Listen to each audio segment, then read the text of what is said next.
বাসর রাত্রে মেয়েটি যখন তার রুমে আসে তখন মেয়েটি দেখে তার স্বামী একটি সুন্দরী মেয়ের সঙ্গে খাটের উপরে বসে আছে আর তার জন্য অপেক্ষা করছে। তারা দুইজন তখন তাকে ইশারা করে কাছে ডাকে।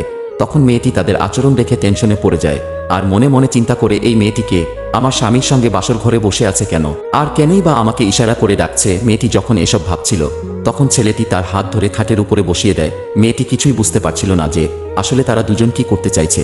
তখন ছেলেটি বলে, চিন্তা করো না, এটা আমার প্রথম স্ত্রী আর তুমি আমার দ্বিতীয় স্ত্রী। ছেলেটি বলে, আমি আশা করি আমরা যা চাইবো তুমি তা দিতে রাজি হবে। ছেলেটির কথা শুনে মেয়েটি আরো টেনশনে পড়ে যায় আর চিন্তা করে, আসলে তারা আমার কাছে কি চাইছে। মেয়েটি তার স্বামীকে বলে, আসলে তোমার মতলব কি, আর আমি ওই ধরনের মেয়ে না যা তোমরা দুইজন ভাবছো। তখন ছেলেটি বলে, আমাদের দুজনের 7 বছর বিয়ে হয়েছে, কোনো বাচ্চা নেই, তাই তোমাকে দ্বিতীয় বিয়ে করেছি।